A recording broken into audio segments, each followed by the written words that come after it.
Hi, welcome back to Maker Diary.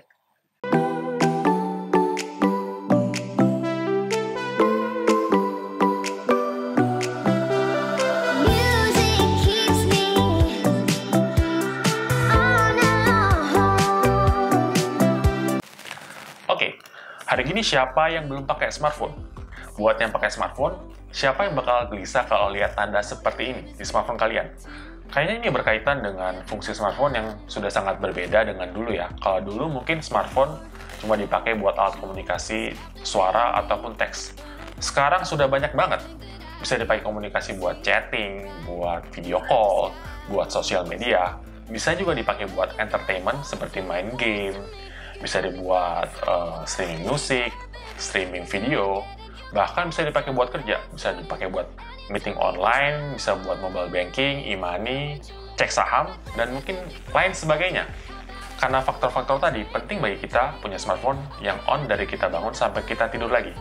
Untuk memenuhi hal tersebut, biasanya kita bakal pilih smartphone dengan baterai life yang oke. Tapi itu aja nggak cukup. Kita juga perlu melihat fitur charging apa yang ada pada smartphone kita. Punya baterai gede, kalau waktu charge-nya perlu berjam-jam, itu bakal jadi masalah juga. Bayangkan kalau kalian ada meeting pagi dan malamnya kalian lupa ngecas HP kalian. Saya yakin banyak yang pernah mengalami juga.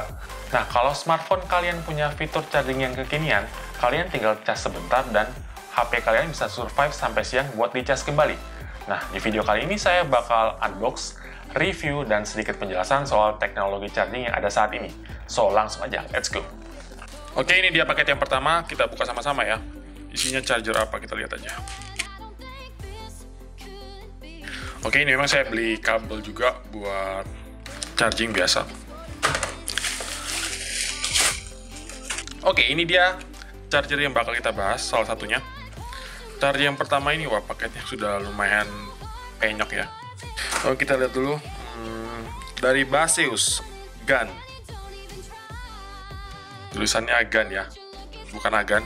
GAN ini kalau nggak salah gallium nitrate. Jadi dia pakai teknologi gallium nitrate untuk chargernya. 65 watt power, GAN fast mini quick travel charger. Dia bentuknya compact, jadi namanya mini travel charger. Sini banyak infonya. Gallium nitrate quick charger dari Baseus. Outputnya maksimal 65 watt tadi ya. Kita buka aja langsung deh. Nah, pertama ini chargernya sendiri. Bentar ya. Oke, nggak ada apa-apa lagi dalamnya. Ada thanks dari Baseus. Scan the QR code to follow us in WeChat. Indonesia kita jarang pakai WeChat. Oke, ini apa ini? Paling manual, garansi kayaknya. Terus ini manualnya.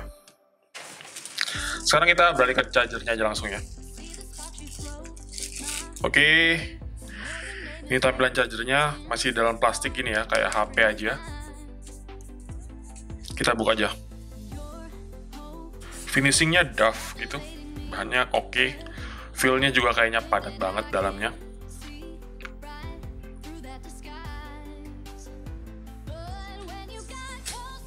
Oke, nah untuk interface-nya ini ada yang kuning itu kayaknya quick charge, terus dua ini adalah Type C ya, dua. Jadi PD, tapi dia beda output. Kira-kira tampilannya jadi seperti ini, ada tulisan 65 watt, gini keren juga sih sebenarnya. Untuk ukuran charger 65 watt ini cukup compact buat dibawa-bawa. Ada LED juga di sini. Oke. Kita lanjut ke charger berikutnya. Nah, ini dia charger yang kedua dari Hippo. Elite SV1 ya. Max 42 watt car charger. Jadi yang item kedua ini yaitu car charger. Jadi saya memang sengaja beli satu buat wall outlet, satu buat car charger. Oke, langsung aja kita buka sama-sama ya. Plastiknya masih plastik nih, bagus. Packaging lebih bagus daripada punyanya Baseus tadi. Oke, ini tulisannya ada garansi 5 tahun. Wow, lumayan lama sih buat car charger, garansinya 5 tahun. Ini ada beberapa fiturnya, ada PPS, PD30, PD20, dan Samsung AFC, FCP, SCP. Nanti saya bakal jelasin di bagian explanation. Oke, langsung aja kita buka ya. Ini unboxingnya lebih kayak HP ya daripada yang tadi tuh. Memang kayaknya cuma gitu aja, ini lebih ada boxnya kayak gini, terus ini juga pakai hard box gini, kayak betul-betul kayak handphone. Oke, ini chargernya. Di dalam boxnya ada, dikasih bonus sticky gel, kayaknya buat manage kabelnya supaya nggak kemana-mana. Memang dikasih kabel nggak sih? Oh, dikasih kabel juga. Wow, keren juga. Dikasih kabel Type C to Type C. Oke, sama sticky gel ini ya. Ini kayaknya buat taruh di mobil, jadi nempel di mobil dan juga nempel di HP-nya langsung. Oke. Chargernya. Apa lagi? Ada panduan penggunaan. Oke, nggak usah dibaca ya, kita juga nggak perlu baca ini. Nah, sekarang pada chargernya ini interface-nya yaitu satu buah USB-A, warnanya hijau. Saya nggak tahu warna hijau itu apa. Terus ini ada USB Type-C. Bahannya sih premium ya, nggak kayak murahan gitu. Oke, kita lanjut aja, let's go. Nah, itu tadi video buat unboxingnya. Sekarang kita bakal lanjut ke spesifikasi dan testing chargernya. Let's go.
Oke, itu tadi hasil testingnya. Gimana menurut kalian? Silahkan komen di bawah. Sekarang saya bakal menjelaskan beberapa teknologi charging yang ada saat ini, jadi langsung aja, let's go. Oke, apa itu fast charging? Power dari sebuah charger diukur dalam watt, dengan formula voltase dikali ampere atau arus. Charger biasa menggunakan voltase 5 volt dengan arus kurang dari 1 ampere. Sedangkan fast charging charger menggunakan voltase 5 volt atau lebih dengan arus di atas 1 ampere. Jadi, charger dengan power lebih dari 5 watt bisa dimasukkan dalam kategori fast charging charger. Nah, teknologi fast charging di pasaran saat ini punya beberapa jenis protokol, mulai dari power delivery, quick charge, VOOC, AFC, warp, dan SCP. Power delivery dan quick charge ini adalah protokol yang umum dan netral, bisa digunakan oleh semua brand smartphone, sedangkan sisanya adalah brand specific protokol, yang artinya teknologi ini hanya dipakai oleh brand pembuat protokolnya. Contohnya seperti VOOC yang merupakan besutan Oppo, AFC atau Adaptive Fast Charging yang merupakan besutan Samsung, Warp dari OnePlus, dan SCP dari Huawei. Selanjutnya saya bakal bahas soal Power Delivery 3.0 dan Quick Charge 3.0.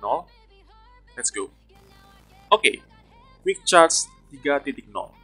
Standar protokol ini dibuat oleh Qualcomm. Ya, Qualcomm yang kita kenal sebagai pembuat chipset smartphone. Jadi, untuk menggunakan teknologi Quick Charge, sebuah smartphone harus mendapatkan license dari Qualcomm. Pada umumnya, Quick Charge menggunakan kabel USB-A to micro USB atau USB-A to USB-C untuk menghubungkan charger ke device kalian. Pada charger biasa tanpa fast charging, power output yang dikeluarkan konstan sesuai dengan spek chargernya.